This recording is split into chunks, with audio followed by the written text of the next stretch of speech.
औज़ुबिल्लाहिमिनश्शैतानिर्रजीम बिस्मिल्लाहिर्रहमानिर्रहीम।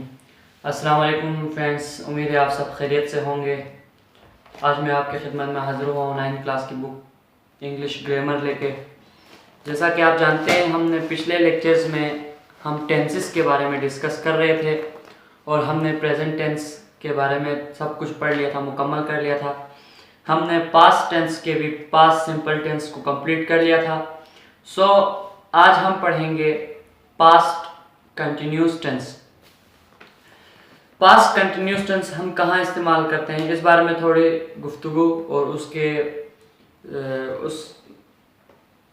उसका tenses structure पढ़ेंगे, एक दो मिसालें देंगे इंशाल्लाह।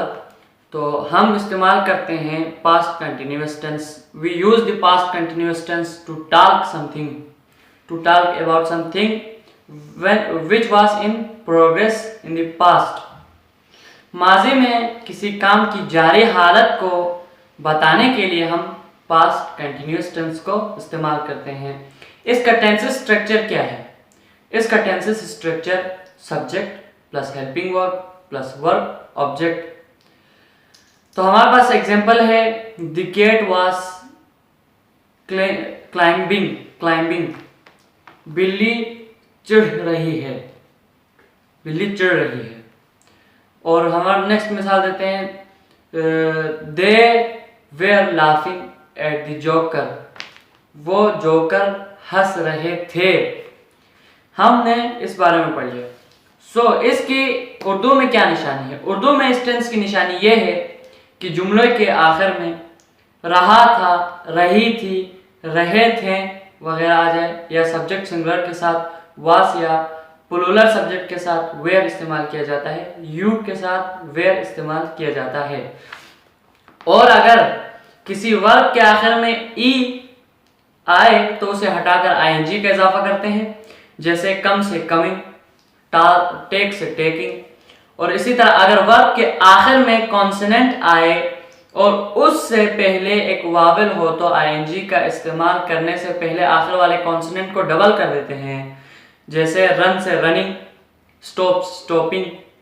अगर किसी वर्ब के आखिर में आई ई आए तो उसे हटाकर हम वाई लगाएंगे। वाई लगाने के बाद हम क्या इस्तेमाल करेंगे? आईएनजी की फॉर्म, जैसे डाई से डाइंग।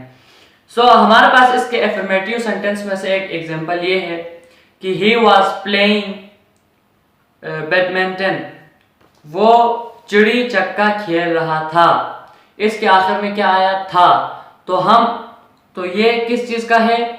ये सेंटेंस जो है पास्ट कंटिन्यूस टेंस का ये जुमला है। इसी तरह अफर्मेटिव सेंटेंस में से नेक्स्ट एक एग्जांपल देता हूं, द बेबी वाज क्राइंग, बच्चा रो रहा था। ये देखिए, रो रहा था, इसके आखिर में भी ये भी पास्ट कंटिन्यूस टेंस का जुमला है। इसके नेगेटिव में से इस टेंस के जुमलों को मनफी बनाने के लिए हम क्या इस्तेमाल करते हैं? वास और वेयर के बाद नॉट इस्तेमाल करते हैं।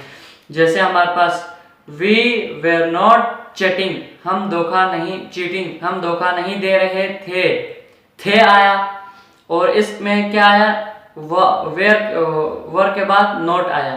तो ये है पास्ट कंटिन्यूस टेंस का अफर्मेटिव सेंटेंस नेगेटिव सेंटेंस। हमारे पास इंट्रोगेटिव में हम कैसे जुमला बनाते हैं? इस टेंस में जुमलों को सवालिया बनाने के लिए हम वास और वेयर को सब्जेक्ट से पहले जुमले के शुरू में लिखते हैं और आखिर में सवालिया निशान लगाते हैं।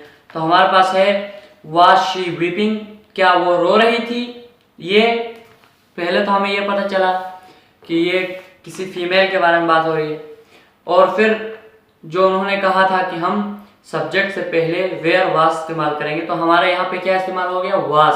वाज शी वीपिंग, क्या वो रो रही थी। इसी तरह हमारे पास नेक्स्ट जुमला है जी, were you driving a cartoon, क्या तुम कार्टून बना रहे थे? Were you drawing a cartoon, क्या तुम कार्टून बना रहे थे? तो इसमें भी थे आया और सब्जेक्ट से पहले वेयर इस्तेमाल हो गया। तो ये है प्रेजेंट कंटिन्यूस टेंस के अफर्मेटिव इंट्रोगेटिव जुमलों में से एक, ये हमने मिसाल दे दी। Thank you so much. इंशाल्लाह नेक्स्ट लेक्चर में इससे आगे बढ़ाएंगे। तब तक के लिए अल्लाह हाफिज़।